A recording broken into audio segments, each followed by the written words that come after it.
Nós vamos conversar, Cláudio Humberto e Thaís, com o procurador do Rio de Janeiro, Marcelo Rocha Monteiro. O Supremo Tribunal Federal está julgando no plenário virtual, aquele em que os ministros votam à distância, a possibilidade da suspensão de operações policiais nos morros do Rio de Janeiro durante a pandemia do coronavírus. Já tem uma liminar vigente do ministro Fachin.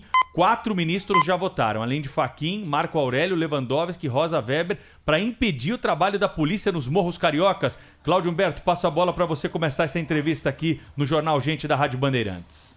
Doutor Marcelo, muito bom dia, bem-vindo ao nosso programa. Esse caso é um dos casos que mais o preocupam, nós sabemos disso, e eu gostaria de saber do senhor o seguinte: o senhor acredita mesmo que o Supremo Tribunal Federal vai anular ou desautorizar essa liminar do ministro Edson Fachin, que proíbe a polícia de atuar em mais de 1.800 ou em cerca de 1.800 favelas do Rio de Janeiro? Bom dia a todos.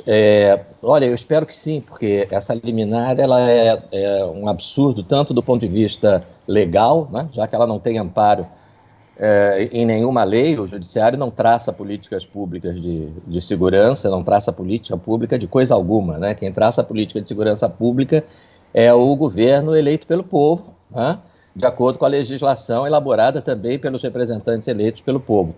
O Judiciário, cabe ao Judiciário aplicar a lei, não tem nenhuma lei dizendo que o Código Penal não vale durante a pandemia, que a polícia está proibida de realizar operações, e as consequências são muito ruins, né? Porque cada vez mais o crime organizado vai se fortalecer. Nós temos vivido aqui no Rio um período de 17, 18 meses de redução da criminalidade, com essa política de intensificação das operações policiais, e agora o Supremo toma o caminho oposto, né? Então, eu realmente torço para que os ministros se deem conta do equívoco, né, e da ilegalidade dessa liminar do ministro Fachin. Mas vamos ver, né? Nunca se sabe o que pode acontecer. Doutor Marcelo, é claro que eu imagino que o Ministério Público deve estar tendo um prejuízo aí, a polícia do Rio de Janeiro, né, com essa decisão. Dá para mensurar para o ouvinte aqui o que não pôde ser feito ao longo desses meses aí que já temos em vigência essa decisão de proibir operações policiais, autorizar apenas aquelas em caráter excepcional nos morros cariocas? Quer dizer, os prejuízos já estão acontecendo, né? Nós tivemos recentemente o caso de um menino que foi morto pelo tráfico de entorpecentes, uma criança, né?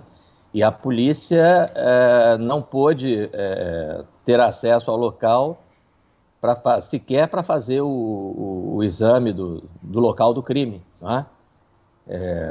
Então, casos assim certamente vão voltar a acontecer, né? E o que nós podemos afirmar com absoluta segurança é que a operação policial está paralisada, né? Mas o tráfico de entorpecentes, evidentemente, não está.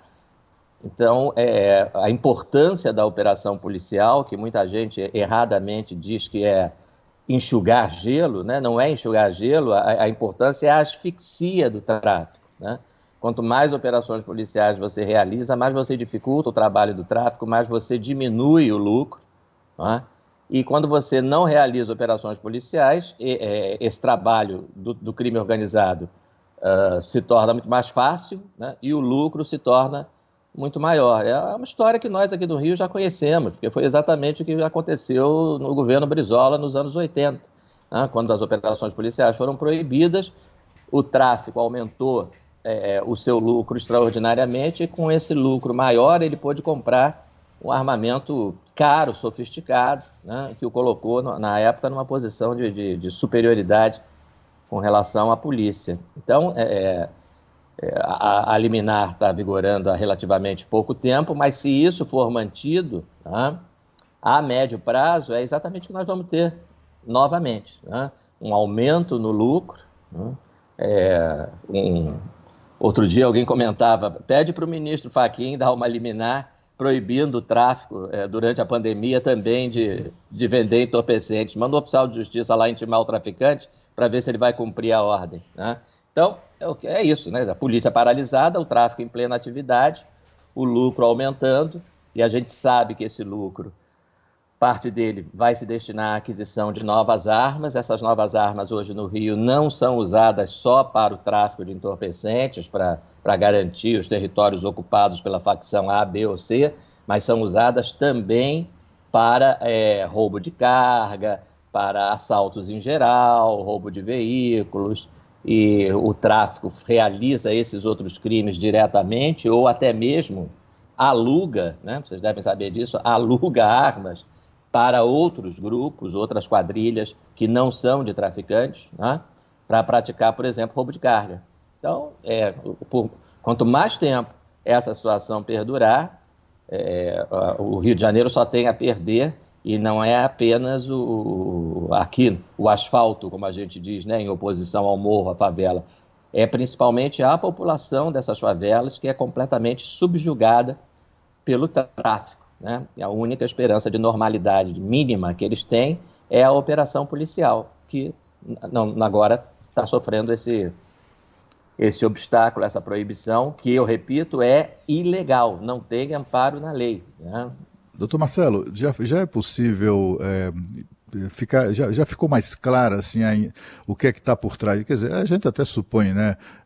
Desconfia o que é que está por trás, o que é que motivou aquele grupo de pessoas, de entidades, o Partido Socialista Brasileiro, ONGs financiadas por estrangeiros, ONGs financiadas certamente por traficantes. Eles é que entraram no Supremo Tribunal Federal pedindo essa medida que foi concedida pelo ministro Fachin.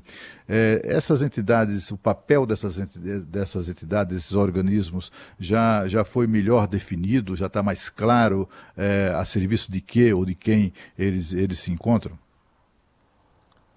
Sim, né? Essas entidades, né, especificamente duas ONGs que participaram da propositura dessa ação junto ao Supremo, elas lideram um movimento, né, chamado Frente Nacional pelo Desencarceramento, ou Agenda Nacional pelo Desencarceramento, que propõe a soltura de criminosos em geral e, em particular, de traficantes de entorpecentes, sob a falsa alegação de que o tráfico não é um crime violento, de que não existe relação entre tráfico de drogas e violência. Então, é uma antiga agenda dessa turma, né?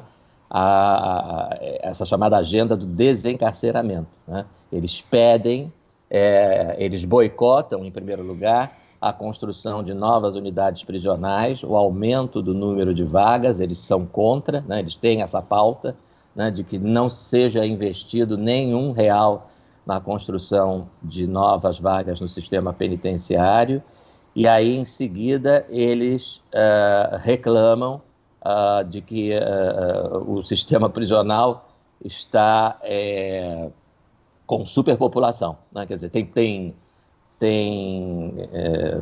existe um problema de superpopulação carcerária, que existe mesmo, né? E é agravado exatamente pelo fato deles boicotarem a construção de novas unidades prisionais. E aí, com base nessa questão da superpopulação carcerária, né, que eles maliciosamente confundem com encarceramento excessivo, né, porque são coisas diferentes. Encarceramento excessivo você tem quando você prende mais gente do que deveria prender, o que absolutamente não é o caso no Brasil. O Brasil é o contrário, prende muito menos do que deveria prender. Superpopulação carcerária se dá quando você tem poucas vagas, né? Todo mundo que está preso lá tem que estar preso mesmo, não tem ninguém preso por engano, né? O problema é que há anos não se constroem novas vagas, então você tem esse problema da superpopulação carcerária. Com base nisso, eles têm essa agenda de desencarceramento. Eles propõem a soltura, né, por exemplo, né, e esse é o exemplo mais importante, traficantes, né, alegando que tráfico é um crime praticado sem violência, sem arma, etc. Então, eles pedem a soltura desses presos, né? Aqui no Rio, eles já, não só no Rio, né, eles já conseguiram uma decisão do mesmo ministro Fachin, não com relação aos presos maiores de idade, mas aos menores infratores, né? ao sistema chamado socioeducativo, não é sistema prisional o nome, porque é para menor de 18 anos, então a gente chama de sistema socioeducativo. Então o ministro Fachin estabeleceu um limite de 119%, né, que é um número que ele tirou da cabeça dele, né, e disse que acima desse limite, quem está preso tem que ser solto, quem está solto não pode ser preso. Isso para assaltante, traficante, assassino menor de 18. Tá? E eu tenho, não só eu, mas nós temos a certeza de que mais dia, menos dia, essas mesmas ONGs vão tentar obter do Supremo uma decisão parecida para o sistema prisional. Tá? Então, quando se chegar a um determinado nível, por exemplo, né, hoje a superlotação é de 160 e poucos por cento, tem quase 170%. Tá? E eles vão conseguir uma coisa parecida no Supremo, ou pelo menos vão tentar. Né? Se passar de 119%, quem tiver acima disso tem que ser liberado, né? E quem for condenado, tiver solto, não vai cumprir pena, porque supostamente não teria vaga. Tá? É claro que isso é tudo articulado, né? Porque, repito, essas são as mesmas ONGs que boicotam a criação de novas vagas. E, doutor Marcelo, ouvindo o senhor falar conosco aqui, acho que um dos nossos compromissos com o ouvinte é ajudar todo mundo a enxergar como é que a gente vai sair dessa pandemia, né? Do ponto de vista político, social, econômico. E ouvindo o senhor falar, aparece aqui o risco de que o crime organizado saia mais forte da pandemia. O senhor acha que isso vai acontecer? Sim, aqui no Rio, sem dúvida alguma, né? O que vinha enfraquecendo o crime organizado nos últimos 17, 18 meses aqui no Rio, vinha sendo justamente a intensificação das operações policiais. A Polícia Militar vinha fazendo um excelente trabalho. Né? Esse trabalho se refere à Polícia Militar e à Polícia Civil. Né? Esse trabalho vinha se refletindo na queda, né, de todos os indicadores de criminalidade no Rio de Janeiro. Né? Todos eles vinham caindo. Né? E o que vinha subindo aqui no Rio, né, era o índice de mortos em confronto com a polícia. Né? E eu até observei ontem, né, um artigo, né, em que o sujeito ligado a essas ONGs comemorava, porque nesse um mês e pouco de vigência da proibição de operações policiais pelo ministro Fachin, diminuiu o número de mortos em confronto com a polícia. É óbvio que diminuiu, né? Porque se diminuíram as operações policiais, diminuiu o confronto entre polícia e criminosos. Né? Eu queria chamar a atenção aqui do público, da Band, para o seguinte aspecto. Né? Se você simplesmente não realizar operação policial nenhuma, toda a Polícia Militar ficar dentro dos seus quartéis, toda a Polícia Civil ficar dentro das delegacias, ninguém sair para a rua para fazer coisa nenhuma, tá? Esse número de mortos em confronto com a polícia vai cair para zero. Tá? Não tenho dúvida, vai ser zero. A polícia não faz nada, tá? Não tem confronto nenhum, ninguém morre. Agora, isso é motivo para comemoração? Essa é a questão que a gente tem que se pensar, né? Porque a criminalidade vai ficar à vontade. Né? Realmente não vai morrer ninguém em confronto com a polícia, porque a polícia não vai entrar em confronto com bandido nenhum. Eles vão poder traficar, assaltar, roubar, estuprar e matar à vontade. O índice de mortes em confronto com a polícia vai ser zero. Né? Então é preciso raciocinar que esse não é um critério para ser levado em conta em termos de comemoração de coisa alguma, né? Caiu o número de mortos em confronto com a polícia. Mas caiu por quê? Porque não está tendo confronto. Né? Porque aqui no Rio de Janeiro, os criminosos são extremamente violentos, têm uma atitude de confronto que é muito maior do que, por exemplo, em São Paulo. Né? Quando a polícia chega, eles atiram. Né? Eles são muito bem armados e eles entram em confronto mesmo. Né? E aí a gente viu uma triste cena, né, nessa semana lá no Jacarezinho, daquele veículo, né, na caçamba, com jovens, adolescentes, né, e outros integrantes lá também da comunidade, com fuzis na mão, armas ali.